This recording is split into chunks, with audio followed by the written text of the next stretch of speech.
दोस्तों, नमस्कार। महाराष्ट्र में जो अघोषित आपातकाल लगा हुआ है, उस अघोषित आपातकाल को अगर महसूस करना है तो आप महाराष्ट्र के अंदर हों तो महसूस आपको उसकी धमक आपको महसूस होगी। जिन्होंने 1975 के आपातकाल को महसूस नहीं किया था, वो 2020 महाराष्ट्र के आपातकाल को महसूस कर ले।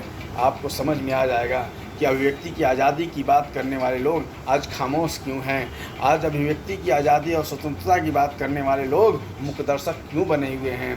आज चौथा स्तंभ को गिराने का जो प्रयास लगातार किया जा रहा है, खुलेआम वर्दी पहन के वर्दी वाले गुंडे गुंडागर्दी कर रहे हैं। अगर आप उनसे सवाल कर देंगे तो आपको जेल के अंदर ठूंस दिया जाएगा। इसलिए आपको सवाल करने का अधिकार नहीं है। आप सवाल नहीं कर सकते हैं।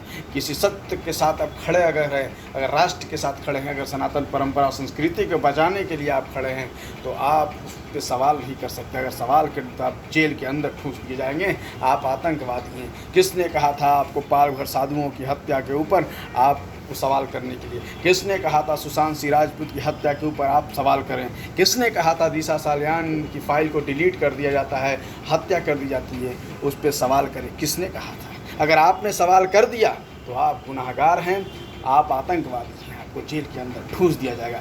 आप सरकार के खिलाफ बोल नहीं सकते।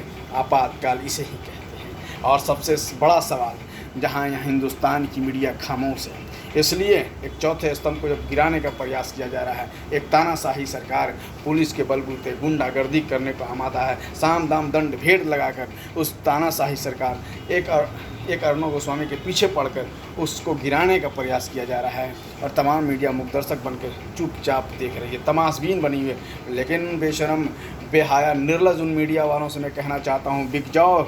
ये देश देख रहा है, ये देश देख रहा है और तुम्हें समझ भी रहा है।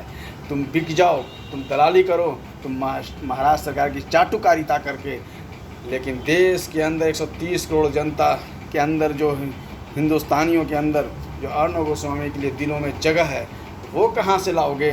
वो कभी नहीं लाओगे। दिन पर दिन गिरते चले जाओगे अगर अभी भी नहीं सुधरे। हो सकता है विचार अलग हो, बात करने का तरीका अलग हो, लेकिन जब चौथे स्तंभ और संविधान और राष्ट्र और देश की जब बात आए तो सबको एक साथ खड़ा होने की ज़रूरत है। आज हम खड़े हैं, आप ही आओ, खड़े हो, लड़ो, हिटलर शाही सरकार के खिलाफ लड़ो, वरना आज इसकी बारी तो कल तुम्हारी बारी भी हो सकती है और तुम भी फिर किसी सरकार के खिलाफ उंगली नहीं उठाओगे। जब उठाओगे तो तुम्हारी भी यही हस्त कर दिया जाएगा। ये इस बात का प्रमाण है। ये खतरे की घंटी है, अभी वक्त है, सुधर जाओ मेरे दोस्तों। तो इसलिए मैं कहता हूँ, दुश्मनों में न अब हाहाकार रही, दुश्मनों में न अब हाहाकार रही, गद्दारों से मातृभूमि चित्कार रही, गद्दारों से मातृभूमि चित्कार रही। हे कहाँ खो गए? आज फिर धरती तुम्हें पुकार रही, आज फिर धरती तुम्हें पुकार रही। जय हिंद।